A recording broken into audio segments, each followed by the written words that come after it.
ସକାଳୁ ଉଠିଲା ମାନେ ସୋନୁକୁ ଟିକେ ଗେଲ ନ କଲେ ମୋର ପୁରା ଦିନ ଯାଉନି। ତାକୁ ଟିକେ ଗେଲ କରିଦେଲେ ତାକୁ ବି ଭଲ ଲାଗୁଛି ଆଉ ମୋତେ ବି ଭଲ ଲାଗୁଛି। ପ୍ରଥମ ଡ୍ୟୁଟି ରହୁଛି ମୋର ଏଇଟା, ତାକୁ ଉଠିଲା ମାନେ ତାକୁ ଆଗ ଟିକେ ଖାଇବା ପାଇଁ ଦେବି, ତାପରେ ଯାହା ଅନ୍ୟାନ୍ୟ କାମ କରିବି। ତାପରେ ମନେ ପଡ଼ିଲା ହାତରେ ମୋବାଇଲ ଧରିକି କେତେ ଭିଡ଼ିଓ କରିବି ମ, ବାବୁ ପରା ମୋତେ ଗୋଟେ ଷ୍ଟାଣ୍ଡ ଆଣି ଦେଇଛି ଭିଡ଼ିଓ ବନେଇବି ବୋଲି।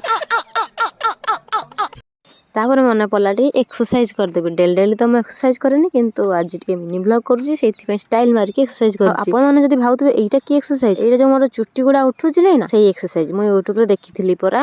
ଚୁଟି ଉଠୁଥିବ ଯଦି ଏ ଏକ୍ସରସାଇଜ କଲେ ଉଠିବନି। ଏପଟେ ସେପଟେ ଟିକେ ମୁଡ଼ି ମୁଡ଼ା ହେଇଯାଇକି ପଳେଇ ଆସିଲି କାମ କରିବା ପାଇଁ। ଆଉ ଆଜିର ପାଗ ଟିକେ ମେଘ ମେଘ ଥିଲା, ମାନେ କେତେବେଳେ ଛାଇ କେତେବେଳେ ମେଘ। ବାସନ ଗୁଡ଼ାକୁ ଧୋଇ ଦେଇକି ଆସିକି ରଖିଦେଲି। ଆଉ ବାବୁ ପାଇଁ ପଖାଳ ଟିଫିନ ଦେଇଦେଇଛି, କାକା ଏଠି ନେଇଯାଉଛନ୍ତି। ତାପରେ ମୁଁ ପଳେଇ ଆସିଥିଲି ବାଡ଼ିକୁ, ଦିଟା ଶାଗ ନେବା, ଘରେ ପୁରା କିଛି ପରିବା ପତ୍ର ନାହିଁ, କଣ ଖାଇବି ସେ ଆଳୁ ଡାଲି ସେଥିପାଇଁ ବାଡ଼ିକୁ ଆସିକି ଦିଟା ଶାଗ ନେଇ, ଯେହେତୁ ବାଡ଼ିକୁ ପଳେଇ ଆସିଛି ଭାବିଲି ଦିଟା ଫୁଲ ନେଇଯିବି, ଗୋଟେ ଗୋଡ଼ିରେ ଦିଟା ଶିକାର।